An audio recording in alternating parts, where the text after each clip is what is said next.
Hello everyone, how are you doing today? Welcome to another episode of Renegades React. Today we're going to be looking at some more game theory. This is going to be the Five Nights at Freddy's 2, gaming's scariest story solved. So, Five Nights at Freddy's 2, I did not get to finish. And, okay guys, I'm sorry, I couldn't help it. I've seen this one. I've seen this one. I couldn't help it. I had to know because I couldn't finish it. At night 5, every time the daggone puppet would get me because I couldn't wind up the damn box. But anyway, yeah, they haven't seen it. I've seen it. My friends really like Five Nights at Freddy's. I have not seen it. I haven't seen it. They're just like, we've got to watch this, and I was there. So so I don't remember too much of it. I'm not the biggest fan of Five Nights at Freddy's. I Mostly also because am it not. stresses me out. And I don't Kind like of the point. Mm-hmm.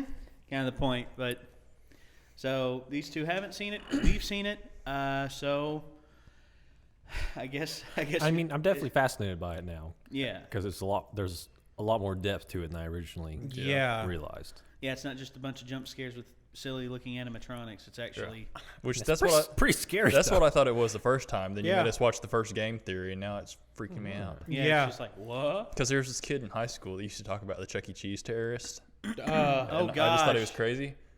But I was like, oh crap. It's real. It's real. It's so real. So we got it queued up here. Let's give it a watch. Let's do it. It's muted. Oh, yeah, it is. There. Hello? Oh, hello, and welcome to the new and improved Five Nights at Freddy's 2 video. I'm here to answer any questions the game may have left unanswered. The game's developer, he's a pretty tricky guy. Don't worry, though. We'll get everything cleared up. Oh, and watch out for the puppet. That daggone, that puppet got me every damn time.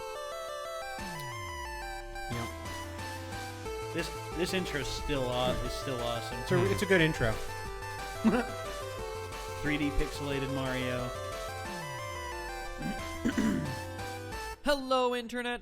Welcome to Game Theory, the show that promises not to include any more gratuitous jump scares, unless that's just what I want you to think, so I can lull you into a false sense of security and scare you again. But I wouldn't do that. I'll just let the uncertainty of whether a jump scare is going to happen or not drive you insane for the rest of this episode. Man, I love reverse psychology. You know what else I love? These games! Not because I'm freaked out by the rosy-cheeked, tingle-looking, emotionally dead animatronics. Okay, well, Balloon Kid is pretty messed up, but whatever. No, what I appreciate about these games is the level of thought that went into every element of the story. When you create a game that has people rage debating about whether it's a sequel or a prequel, you've definitely done something right. Unless that was never your intent, in which case you've done something horribly, horribly wrong. Anyway, the point is, Five Nights at Freddy's 2 looks to be everything you'd want in a sequel. More cameras, more danger, and more fan. Danger. Oh, the fan. But that also comes with more questions. Questions about the game's lore. And while others will provide you with the jump scares, I provide you with what everyone really wants, answers. Well, maybe not everyone. What an elite, educated subset of you really want, answers. So grab yourselves a slice of Freddy Fazbear's signature pizza, because we're about to dig in. Man, we should got pizza, guys. Tastes like cardboard. Let's get the big one out of the way first. Is the game a sequel or a prequel sequel? And what I mean by that is, contrary to popular belief, just because it has a big pre-sequel slap next to the name doesn't automatically mean the game comes after the first one in a timeline sense. It's a sequel, yes, but it tells a prequel story. Take, for instance, these all-time classics. I see Psycho you like 4, The Beginning, Castlevania. Lion King 1.5, and the actual all-time classic Godfather Part 2. All of them sequels that just so happen to also be prequels. It's not mutually exclusive. So where's Five Nights at Freddy's 2 fit in? Knowing its place in the timeline is crucial for understanding its story. Well, to figure that out, let's focus on the paycheck you receive at the end of your 5th night. The date places the events of the game in 1987, a whole 6 years ahead of when we determined the first game took place in our first video. Sounds like a prequel, but we found that date in the first game by calculating Mike Schmidt's hourly pay and comparing that to the minimum wage of the 90s. If Scott Coffin, the game's developer, is just picking random numbers for the payments, this bit of evidence would be meaningless. Except that he's not. At the end of Five Nights 2, you get paid $100.50. Divide that by the 30 hours worked, and you get $3.35 an hour, the exact minimum wage for 1987, which means that us using minimum wage calculations to identify the year of Five Nights 1 is a perfectly valid way to prove it, and shows that it takes place after the events of Five Nights 2. Still don't believe me? Players brave enough to survive the extra Night 6 are rewarded with a bonus check and a newspaper clipping that says the toy robots are getting scrapped, and that the old ones are going into storage for a new, smaller scale version of the restaurant. That would explain why the old models reappear in Five Nights 1 and the toy models don't. And notice how it mentions a smaller version of the restaurant. The building in Five Nights 1 is significantly smaller than the setting of Five Nights 2. Need more evidence? What about the fact that on the first night in the office, the phone guy explains that the robots used to walk around during the day just like they do in Five Nights 2, but not anymore? Or the fact that phone guy dies in the first game, making it hard for him to also be the phone guy in Five Nights at Freddy's 2 if it takes place after. Call me the Phantom Menace, cause every way to Sunday, this game is a prequel. So with that revelation out of the way, we're able to piece together the rest of the timeline and dig a little bit deeper. Posters everywhere in Five Nights 2 welcome you to this new location, implying that there was another Freddy Fazbear's Pizza somewhere before this one. Additionally, the phone guy makes reference to it on Night 1, mentioning the old location and how it was left to rot. So we know that there was one Freddy Fazbear's Pizza for the first game, one for the second game, and one that came before both of them that we've never seen. But even before that, the phone guy also mentions an even older restaurant called Fredbear's Family Diner, which, aside from its confusingly different name, also had different owners. So let me recap. There's the restaurant from the first game, which is the last in the timeline. The one that you're currently working at in 1987 in Five Nights 2, an older location of Freddy Fazbear's Pizzeria left to rot, and the original Fredbear's Diner. Jeez, I like that it's the diner from Gravity more Falls. complicated than the That's Zelda great. timeline. Anyway, it's at this And the first Zelda location, timeline the diner, behind there. where the whole story begins. Submitted for the approval of the Game Theorist Society, this is the Midnight true Society. tale We of were Five just Nights. talking about man. this. When you die in Five Nights at Freddy's 2, before you've even gotten over the jump scare, you sometimes get a screen like this. Oh, turn it off! Turn Not it off. like It's this. Horrifying. That, youngsters, was E.T. for the Atari, a console that came out before the NES. Yes, around the same time as the dinosaurs. It's widely considered to be the worst game of all ever time, made. hence me reacting in a horrified manner. See? Humor, folks. But seriously, you get these disturbing death minigames which, true to the 1987 setting, use Atari-esque graphics to Yes. depict Yep. various horrific events. All the while, a creepy robotic voice spells out letter by letter things like help them, save them, or save him. These death minigames are the most important piece in figuring out the true story behind these games. Let's start with this one. This death minigame has you playing as Freddy, taking cake to screaming children at a birthday party. As Freddy rushes around trying to keep the whole party happy, a single sad child looks on from outside, when suddenly you're powerless to do anything but look on in abject horror as a purple man pulls up in a car, murders the child, and drives off. It's my belief, loyal theorists, that this game takes place at Fredbear's Diner, and is chronologically the first event that we see in this timeline. How do I know? Well, it's a small establishment, and there's only one animatronic, Freddy, as opposed to all the other games which show other robots. But more importantly, this murdered child is the one that sets everything into motion. One of the new tasks added to Five Nights at Freddy's 2 is winding a mysterious music box that we're told placates one of the animatronics. If you fail to wind the music box, what you're introduced to is this terrifying thing. Dead. The puppet Just looks like dead. No-Face from Spirited Away. Yeah, You know what else he kinda looks does. like? Take a look at that murdered child again. See how his tear tracks remain visible on his face, even after he's dead? If we assume that they'll continue to stay with him into the afterlife, we can make a pretty good case that this kid's murdered spirit eventually found its way into the puppet animatronic. But that's not all. What jump scare happens after this Save Him minigame? After seeing this tear-stained child's murder reenacted in 8-bit, the puppet jumps out of the screen and attacks you. Coincidence? I don't think so. That incident marks the first time the chain is ever associated with a violent act carried out out against a child, and we can infer that it was this incident that caused the original owners of Fredbear's Diner to sell off to the company now known as Fazbear Entertainment. Now, I don't know about you, but if I was senselessly murdered and left to haunt a crappy pizza place for the rest of my life in the body of an awful-looking clown doll, I'd want to get my revenge as soon as possible. Fortunately for our vengeful puppet, though, it doesn't quite turn out that way. Fast forward a few years to Freddy Fazbear's Pizza, the first location, the one that has yet to appear in a game. This new restaurant is the one we learned about in my earlier episode actually and still throughout the first hasn't. game, where our pal the memory murderer serves. uses a golden Freddy suit to lure away and kill 5 children in the back room. As we read through the various articles on the wall, he gets caught the next day, but the bodies are never found, presumably because they've been stuffed into the animatronic suits. The restaurant stays open for a few months until the dead body stink starts to waft off the robots and causes the place to get shut down for health reasons. The robot but suits. how do we know this happened in the first pizzeria's location? Again, we turn to what the phone guy says. On night 2 of Five Nights 2, he mentions the smell coming from the old animatronics. The smell that got the original restaurant shut down. We also know that after the Golden Freddy incident, it took multiple months for the restaurant to get shut down. That couldn't have happened in the restaurant of Five Nights at Freddy's 2, which is shut down on night 6 and into the foreseeable future. But outside of these lore clues, it also makes logical sense. Before the Golden Freddy murders, there was one dead child whose tear-stained soul existed in the form of the puppet. But now there are 5 more dead children, and thanks to another of the death minigames, we find out exactly what happened to them. In the Help Them minigame, the puppet stuffs the dead children into the robotic suits, giving their souls new life, and preps them for their eternal mission of vengeance. But MatPat, you say through your chattering teeth,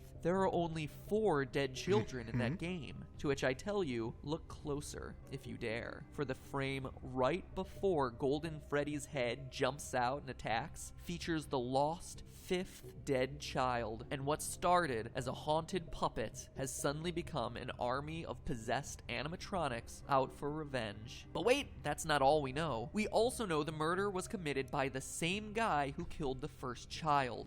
How? Look at the Foxy death minigame. Twice, Foxy runs out to meet the kids, but the 3rd time we see the tall purple man again, smiling. Foxy goes into the other room to find 5 dead children. The man in purple strikes again. Skip ahead to 1987, finally bringing us to the events of Five Nights at Freddy's 2. The old animatronics have been retired, and the cute new versions of all our favorite friends come equipped with facial recognition software that just so happens to be connected to a sex offender database. Seems like an oddly specific detail, right? Until you consider that the last restaurant was closed for having children get kidnapped and killed by an employee. It's a safety measure. You see how it all ties together? So you have some animatronics possessed by vengeful spirits and another batch on the prowl for predators. But that doesn't stop our friend the Purple Man from continuing his life's work of murdering children at Freddy Fazbear's Pizza. As we learn from the phone guy on nights 4 through 6, the new restaurant is once again under investigation as, well,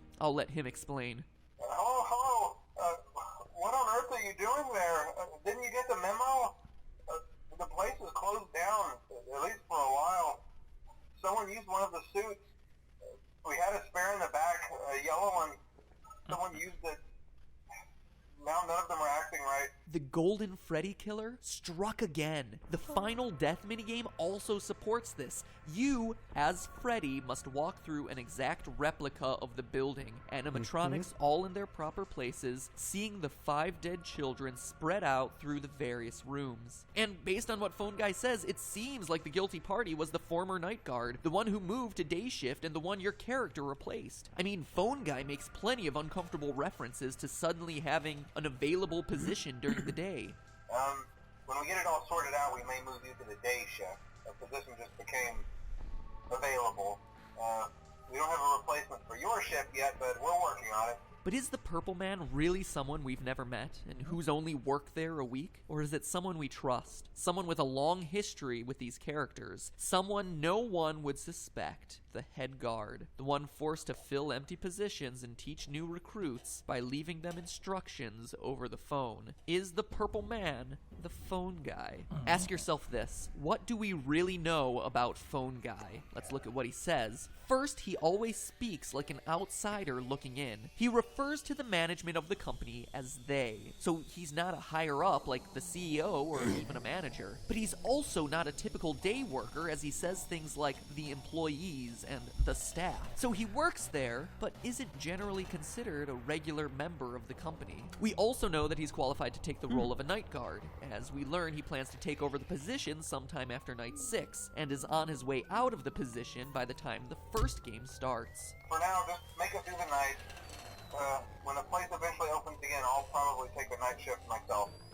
I actually worked in that office before you. I'm finishing up my last week now, as a matter of fact. What else do we know? Well, we know that the phone guy has a long history with the company, being with it at least since the first pizzeria that we haven't played in. He also openly admits that Foxy the pirate was always his favorite, and that he has never liked the puppet because, as he says, it was always thinking. See, I told you wouldn't have any problems.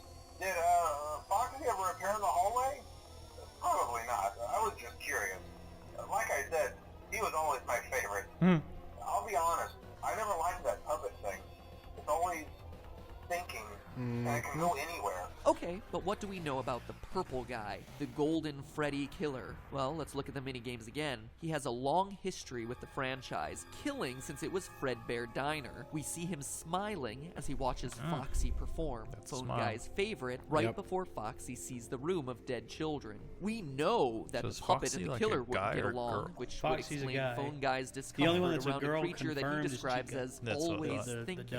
And here's the bombshell. We know the killer is a security guard. How? On very rare occasions during the Save Them minigame, while Freddy chases the puppet, the purple man appears and chases you. Look on his chest. Oh, he's got a badge. It's an orange badge, the kind that would be given to a security guard. Now look at his eyes. Notice the white spots? An odd, seemingly innocuous detail. But now look at Golden Freddy. Look deep into his dead, vacant eyes. What do you see? 2 white spots. Pinpricks, really. Barely visible. They're there. And now finally, what do we see in Purple Guy's hand? Well, the Atari graphics make it tough to discern. It's a banana! Like any gun or knife I've seen. No, that to me is very clearly a phone. The robotic voice is spelling out for you. Save I didn't think them. of that. Save I saw them. like a But when PR24 Purple or Guy, something. Phone Guy, catches you, the screen crashes, and all you're left with is you can't. But that's not where it ends, Internet. As you and I both know, there's still 5 Nights at Freddy's 1. If this game is last in line, and the puppet is truly pulling the strings behind all of this, you might be asking yourself where he is in 5 Nights 1. We know the other animatronics got scrapped, but this ghostly guy should still be around if this timeline I proposed is correct. And get this, the puppet is in the first game. Take a look at the east hallway. It seems pretty normal, right? But every so often, the posters on the walls change to this: a crying child with 2 streaming lines down his face. Look familiar? There. It should. The 5 Nights at Freddy's series is about vengeance. 1 child, 6 children, more, looking for revenge against a sick child killer. The purple guy, the guy who just so happens to be the first voice you hear when turning on these games. Save them. Save them. You can't. But hey, that's just a theory. A game theory. Thanks for watching. That is crazy. Yeah. Jeez. Like, it gets really, really in depth. And you see, that's just. I mean, I really am just baffled by how deep these games can make you think. Sure. I mean, I played the first game, not thinking anything of it, and I was like, "What's the story here? I mean, why are these things trying to kill me?" And as we all know, the scariest thing is the unknown. Yes. Because your brain sort of likes to fill in the details itself. Yeah, and you see, when your brain does most of the work, that's some of the best horror you can get. Yeah, because it's tailored. Yeah, it's just like one of my favorite horror films of all time, Seven. Seven is one of my favorite horror films of all time for the primary reason. I've heard so many critics say, "Oh, it's the most gruesome film, one of the most gruesome films I've ever seen." The truth is, you don't see any of the acts being taken out. Like, for instance, the one that deals with lust. You know, the guy that was forced to put on the strap-on thing with the blade, and he said, and you just hear what happened. He's like, they show you a picture of what it is, and they show you the guy and how shaken up he is. The guy who was forced to do it, and you don't really see any blood or anything. It's just the horrifying thoughts in your mind do all the work, and you imagine what it was. You don't see it, you imagine, and your imagination does more work than any special effect on film could ever do. And that to me is brilliant horror. That's brilliant suspense building horror. Yep. Because you don't know what's happened, and when the details start getting filled in and little things are left out that your mind just works with and tailors to what you think it is. It's real bad. Oh, it's real bad. And David Fincher, man, come back to make. I know you made Girl with a Dragon Tattoo, but come back to making horror films, man. We need you. Horror needs you, man. You are awesome. Which actually, according to some people, I think Gone Girl is kind of a horror film. That was a horror film. Also, speaking of horror, I thought about something I need to talk to Caleb about. Go ahead. Like now or later? I don't want to just interrupt anything, but I was gonna make one point really quick. Go ahead. Like, do you think the game maker made all this up from the beginning, or just kind of makes it up as Yeah, he goes you know, along? Did he plan everything out? I think he did and he didn't. I don't think he expected it to take off this much. Right. I think he had Five Nights and Five Nights 2 planned out pretty well, and Five Nights 3 probably as well. Yeah, After he I started think he making had general But ideas. 4, as I understand it, a lot of things that happen in 4 make no sense whatsoever. Like 1, 2, and 3, you get like logical conclusion to the story, and Yeah. he had said previously that 3 was the last one. Yeah, 3 was but now he's saying 4 is the final chapter, and which if that's the final chapter, they've left. Scott's said that there's going to be a DLC coming out for 4 that will be released on Halloween, and supposedly that's supposedly going to be it after that. From what he's saying, I mean, as much money as he has made off these games, I mean, he could retire now. Yeah, I mean, retire champion. Yeah, of course, went out with four worldwide hits in a row. I mean, you can't go on YouTube without seeing a Five Nights at Freddy's-esque Let's Play or a conversation video or this Game Theory for God's sake. Or Gary's mod. Yeah, or in Gary's mod. Oh, Gary's mod. Yeah. But yeah, it just shows you how good that story is. I mean, the Five Nights at Freddy's. And I think you're right. He did have a good story plan. He had the first 3 plotted out really well. Yeah. And what he's doing with 4, I'm not sure. But whenever the DLC releases, I think we'll see the full extent of what he had envisioned with it. Maybe, I don't know. No, I don't know either. But Scott's a good game designer. He's good at building suspense. Yeah, which because on the one hand, it's like, okay, was 4 a money grab, in which it doesn't because that throws so many things into question. And I mean, we can see right there on the related videos, Game Theory, Five Nights 4 got it all wrong. Yeah, Man. Which that's a bold statement to make for somebody who's not the game designer. yeah. Which looking from the outside in, you see, it's just like everybody had their ideal ending for Seinfeld.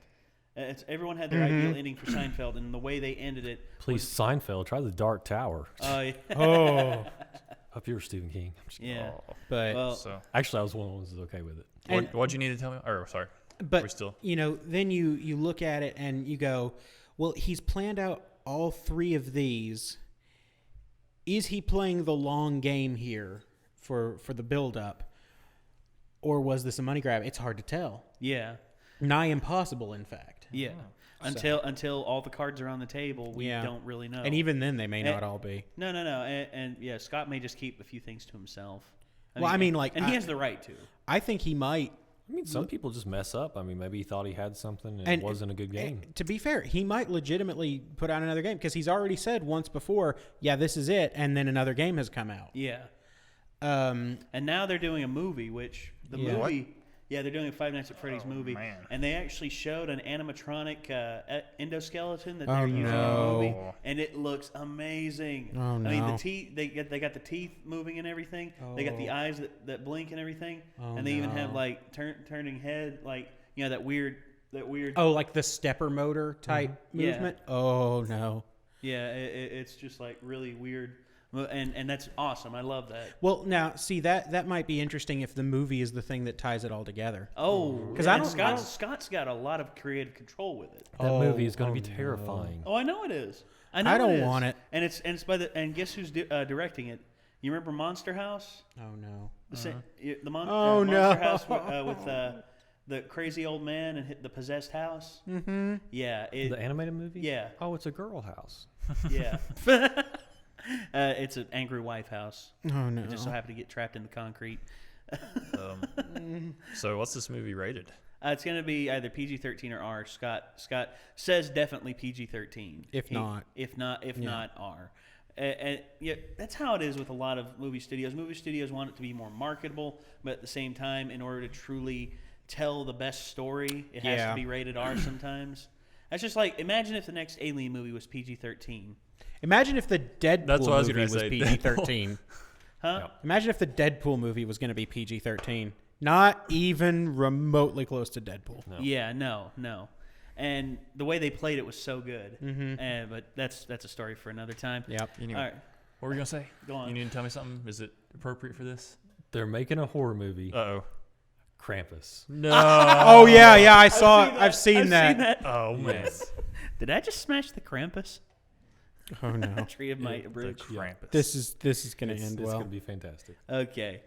So I think that's going to do it for this episode of Renegades React. We would like to thank you for tuning in. This was Five Nights at Freddy's 2 Game Theory. And until next time, Internet, we will see you later. Peace out.